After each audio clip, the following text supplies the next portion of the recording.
মেনিসাবু,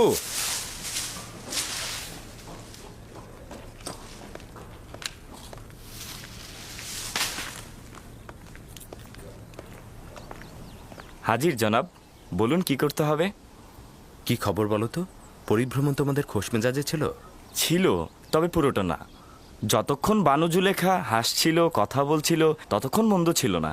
কিন্তু যখন সে গম্ভীর ও বিষণ্ণ হয়ে গেল, তখন আমরাও হাসিকে বিদায় জানিয়ে দিলাম।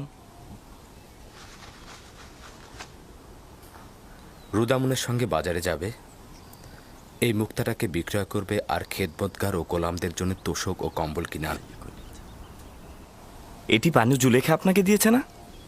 হ্যাঁ, কিন্তু এটা এখন কাজে লাগছে না। হ্যাঁ, এই হাদিয়াটি অনেক মূল্যবান, এটি কি সংরক্ষণ করে রাখুন? আমার তার দরকার নেই, না। আচ্ছা, সত্যি করে বলো তো, এত দ্রুত ফিরে এলে কেন? আমার কি কিছু করার আছে? আমাদেরকে ফিরিয়ে আনা হয়েছে। জানি না কি হয়েছে, তবে সম্ভবত বানু জুলেখার প্রিয় পতিদেবতা জনাব পুতিফারের কথা স্মরণে এসেছে।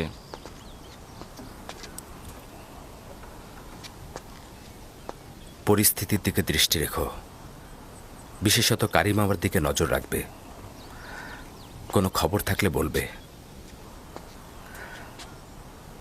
কিছু কি হয়েছে? আমি চিন্তিত, বিপদ লুকিয়ে আছে। কেউ কেউ গোপনে চক্রান্ত করে যাচ্ছে। কারা এরা? তারা তো ভুল করছে। কামনা বাসনায় পরিপূর্ণ ষড়যন্ত্রকারী কপট নারী থেকে সর্বদা নিজেকে দূরে রাখবে। তার মানে ঘটনা আসে কেন না?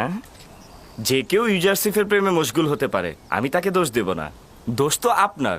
আপনি অন্যের দিলগুলোকে স্বীকার করেন, আর গুনাহগার হচ্ছে সে যে আপনাকে দেখেও আপনার প্রেমে মশগুল হয় না। তুমি বেশি কথা বলছো মেনিসাবু। সত্যি বলছি, সবারই তো হক আছে সুন্দরের প্রেমে পড়ার, তাই না? আমার সৌন্দর্য ওই বন্দি পাখির ন্যায়, যার সুমিষ্ট কণ্ঠের অব্যাহত সুর বন্দিত্ব ও শৃঙ্খলা থেকে বের হবার আহাজারি মাত্র। কিন্তু চড়ুই পাখি স্বাধীন ও মুক্ত বলেই যেখানে ইচ্ছা সেখানে ডানা মেলে উড়ে বেড়াতে পারে। শৃঙ্খলিত হবার কোনো চিন্তাও তার নেই। যদি আমার খোদা তাআলার কাছে সত্যি কোনো ক্ষমতা থাকতো, তবে আমি তোমার জন্যই দোয়া করতাম। কিন্তু তোমার খোদাই তো সকলের চাইতে শক্তিশালী খোদা, তাই না? হ্যাঁ, আমার খোদাই সর্বাপেক্ষা শক্তিশালী, এতে কোনো রকম সন্দেহ পোষণ করো না। কিন্তু জানো, কিছুদিন হলো সে আমার প্রতি অমনোযোগী হয়ে গেছে। না তার কোনো বার্তাবাহক, না কোনো পয়গম্বর, না ঘুমে না জাগরণে আমি এই জমিনের বুকে একেবারে দিগ্ভ্রান্ত হয়ে পড়ে আছি মেনিসাবু। কখনো কখনো নিজেকে খুব নিঃসঙ্গ লাগছে।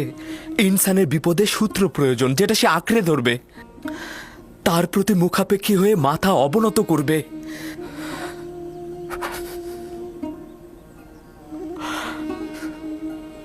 যদি আজ আমার আব্বাজান থাকতেন তো।